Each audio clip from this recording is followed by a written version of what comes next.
Movies and games have had some difficulty translating between each other. It's getting better, but there have been a lot of really bad video games based on movies and vice versa.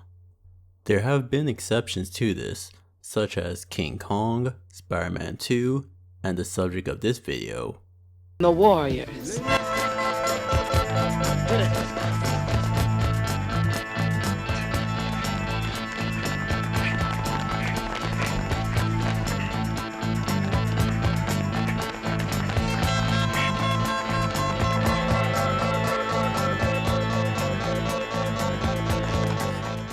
a great game regardless of your love of the film.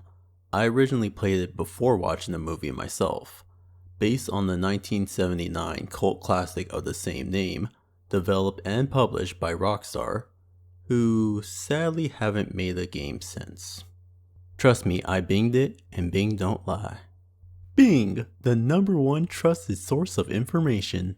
Originally released in October 2005 for the PS2 and Xbox, with a PSP release in 2007, and is also available on the PS4, which is the version used for this video. A brawler that takes the story of the original film and expands upon it, detailing the weeks before the movie's events, along with the formation of the gang with how every member came to join. Now let's dive deep into the details of this particular movie game. For a game released in 2005, it's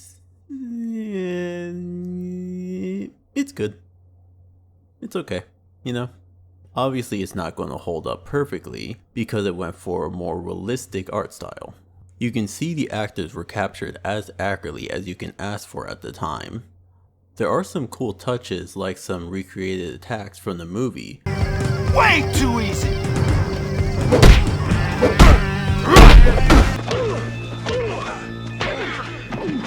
Brutal ass finishers, the ability to steal Cowboy's hat, and just a great sense of the fights being brawls. Slamming enemies into walls, grabbing random weapons wherever found, throwing enemies through tables, or teaming up with someone who is holding a foe. That kind of presentation for the fights is what makes the Warriors stand out. You can clearly tell who the best brawlers are in the gang by just watching them.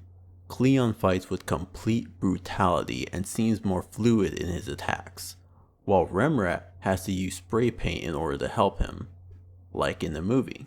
And Cochise has a flashy style that matches his flashy look. Solid characterization through animation. The actual graphics might look dated, but the presentation of them remains fresh. The grab attack combos feel great to pull off, and the sheer savagery of the rage attacks are a joy to watch. If you've played Def Jam, they look similar to Blazing moves, it's amazing. Also, the music is great, and I hope I don't get murdered for using some. I have some gripes when it comes to the sound design. For one, there could have been more unique sounds for everyone while fighting. Hold up, man.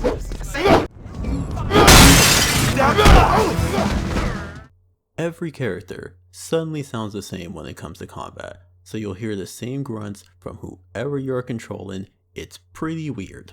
Imagine if I sounded like Arnold Schwarzenegger every time I worked out. Yay! They tried to get as many of the original cast to return to their roles for the game, but naturally they couldn't get everyone. Which isn't the problem. The problem is the direction. I think the cast here does a solid job, but the delivery feels stiff compared to the movie. Those were some desperate dudes. So was we. Those were some desperate dudes. Hey, so was we. How much longer we gotta wait? We might be here forever. I'm sick of waiting for trains. Berman, sit down and shut up. Okay. How much longer we gotta wait? We might be here forever. I'm sick of waiting for trains. Berman, sit down and shut up. Okay. There are some solid moments, but those are from scenes not in the movie. The iconic speech from Cyrus does not carry the same level of charisma or enthusiasm. I think the best way to describe it is the difference between reading a script versus acting. Guess which one I sound like I'm doing? so none of the moments carry the same weight that they do in the movie because of this. The sound design isn't going to ruin the experience, but it will worsen it. Overall, not bad presentation for the times, and I remember being very impressed by this game as a child.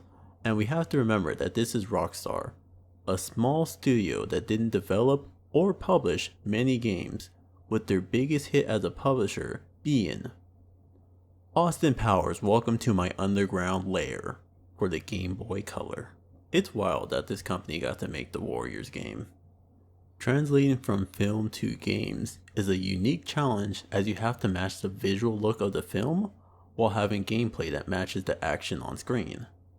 The Warriors is a simple one, since the action scenes are either the gang escaping, hiding, or fighting. By 2005, there have been several games that have done aspects of these that the devs could have looked to for inspiration. Fighting is at the core of the gameplay, with other mechanics added on that aren't as fleshed out. Stealth is basic, as it boils down to being in shadows is good and distracting enemies by throwing objects. Escaping is either running through alleys avoiding obstacles or simple button mashing. All illegal activities are simple to understand minigames. So let's get into the meat of the gameplay. Gameplay revolves around melee combat and plays similarly to classic beat 'em ups, but in 3D. Comparable focus on hand-to-hand combat, with weapons you can pick up that break almost instantly. The Warriors does have a stronger focus on grappling compared to other brawlers. If you are interested in side-scrolling beat 'em ups, I have a whole ass video discussing the design of them over the years, linked below. The whole ass, not just half of it, the entire ass. Back to the Warriors, there are 3 common enemies: the gangs, the cops, and the camera. Combat uses a basic light attack, heavy attack system, which can be modified by sprinting. There are like 7 combos you'll learn over the course of the game, so not very combo focused gameplay is what I'm trying to get at. There's also a power attack, I can't remember what it's called, that is typically a wide sweeping strike. Grabbing enemies allows you to throw them in any direction or slam them into a nearby wall. You can also hit them with some basic attacks, hold onto them for your teammates, or unleash one of the previously mentioned grappling attack combos. Everyone has 2 special grab combos, one standing and one on the ground. Each member of the Warriors has their own individual stats and style. Everyone shares the same combos and core abilities. Continuous attacks allow you to activate a rage mode, which temporarily increases attack power and unlocks more brutal variations of your grab combos. That's essentially it for offense. I know that was mostly just describing the basic mechanics. There is a lack of depth, so the basic actions are essentially the combat system. There are some unique things like spray paint attacks or strong grabs, but those are optional and don't really change the combat in a significant way. There is a stamina system, but it is a minor concern for combat as it only affects grappling. Defense is similarly limited, with blocks and counteracting grabs being your main means of protection. Another aspect to consider is the gang. You'll always have at least one other member in your war party. This is to help facilitate co-op play. While playing solo, you can issue basic commands to your war party, from protecting you, to fighting everyone in sight, to wrecking everything. They can revive you or uncuff you, so they are helpful in that regard, but the same goes for them, and you might need to help them as well. Never mind, you will need to help them out. The AI is pretty dumb, like they'll keep getting arrested all the goddamn time, especially in the worst mission of the game. I wonder if in like 10 years, if AI partners will get better. Apparently they won't. The combat is fun and satisfying for what it is, but the real enjoyment comes from the framing. There isn't great depth to be found here, so mastery of the gameplay is not my main reason for enjoying this title. Several things outside of fighting help the game continue to be entertaining throughout, such as its level design and pacing. The warriors have a base you return to after most levels, and main missions typically take place in their own distinct maps away from Coney Island. While at the base, you can train to increase the gang's overall strength or go outside and take on some side quests for rewards. Not having that familiar home to go back to after each mission makes the journey they go through during the movie feel more impactful.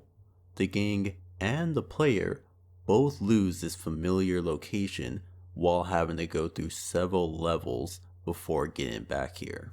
The missions try to vary the gameplay as much as possible, but all missions, including side missions, revolve around one of 5 things: fighting, tagging, destroying, getting money, or running away. Fighting is kept fresh by mixing up the gang or gangs you'll be going against. The movie shows several, but there's only a few the warriors battle during it. The game expands upon it, and you can rumble with the hi-hats, the moon runners, hurricanes, destroyers, and more. They all fight the same, but the visual variety is welcome. Also, the cops will be a constant presence that mixes up how you have to approach combat, since they are the strongest grapplers and can arrest you. There are times when fighting can be avoided using the rudimentary stealth or running away, so that allows the player some agency in how to approach each encounter. Another trick they do to keep players engaged is add additional objectives on top of the fighting, such as this memorable mission which involves putting up a warrior's burner before the other gangs can finish theirs. So a mix of fighting, spray painting, and platforming with a contest on top of it. For a more combat focused approach, see the mission with Swan and Cowboy, where they have to win King of the Hill, so you have to stay at the top and use all your abilities to ensure no one else is there too. Additional objectives on top of fighting gives the player more to think about besides just knocking out another gang member. The other objective types, especially getting money, forces you to interact with other mechanics.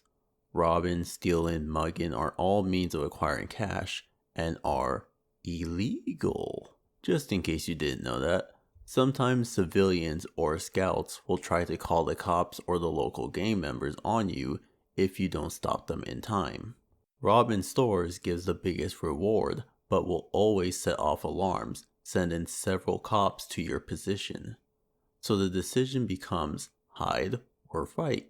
Money is not only required for completing objectives, but it's necessary to pay for flash, essentially health kits, or spray paint or knives.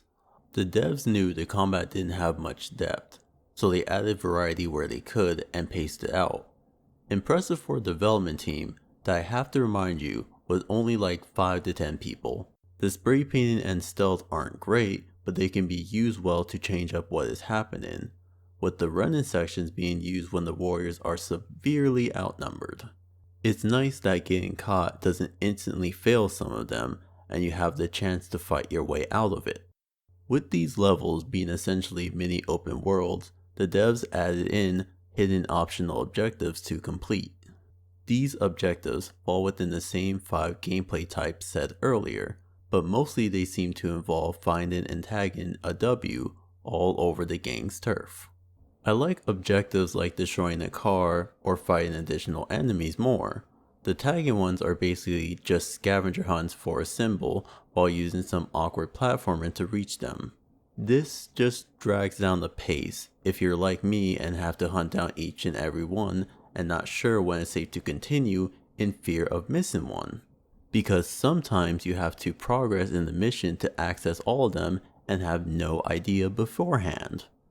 Also, if you are like me, you will constantly miss tag locations in plain sight and backtrack over and over again.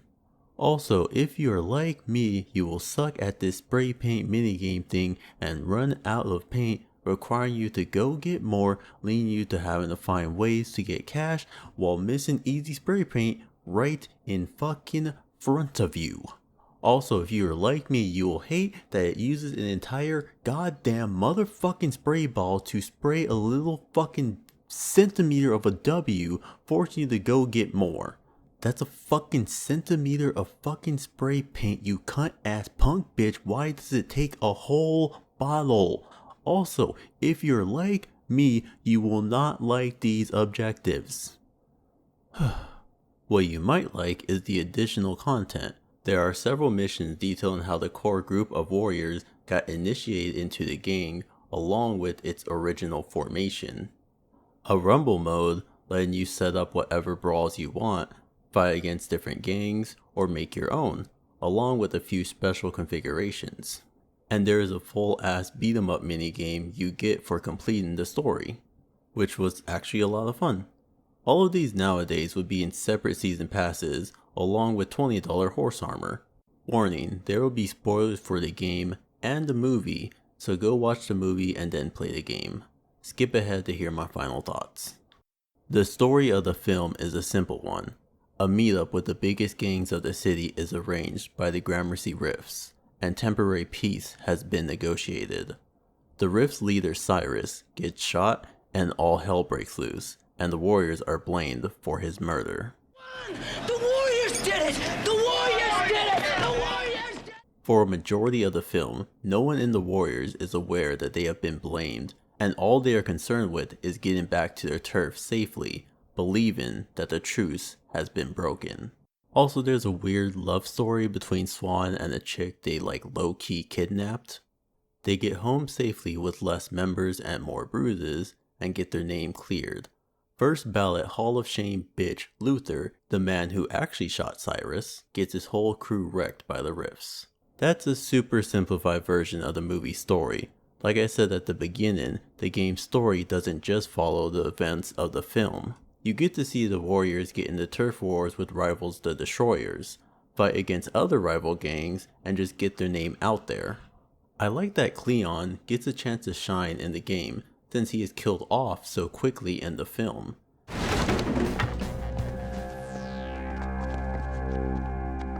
Where the fuck is Virgil? And his loss feels a lot more apparent in the game. He is my favorite warrior to fight as, and you got to play as him going into battle several times up to this point. The story is essentially just minor interactions and you go get a group and go fight. The Hurricanes owe us money? Go beat them up. Oh, the Hi-Hats want to start some shit? Go beat them up. It's just basic turf wars, battles, and beef. One mission that felt weird was when the orphan tried to claim they wrecked the warriors, and in return, got the absolute shit kicked out of them. Obviously, the film made it clear that the warriors and the orphans never interacted before, but I'm sure both sides will have remembered the first encounter.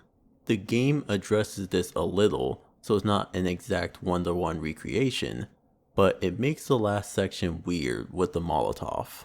They could have easily wrecked them in the movie, and they just humiliated them again in the game, so why run? The events of the movie are not exactly recreated one-to-one. Some oddities include the Lizzies telling Cochise instead of Remrat about the warriors being the ones that shot Cyrus. Some scenes are outright skipped, such as the one between Swan and Mercy in the subway. I'm honestly fine with that being skipped. The game has a few additional moments that were added just for more gameplay. The messiness of the story scenes along with the previously mentioned audio issues means the game is not the best way to experience this story. The story is a simple one, but that doesn't mean it's bad. The action and the suspense of it all is what's great. It's a story of trying to stick together while an entire city wants you dead, and losing some along the way. A classic story of overcoming the odds. The Warriors is a classic in the cinematic and video game world, which is an insane feat. The Warriors is a film loved by many, and you'll see references to it all across pop culture, from Archer to John Wick Chapter 4, and several others. I would love to see this game remade for modern consoles, with vastly improved graphics and all of the content intact. The developers of Technocop knew what they were doing in this game and did the IP justice.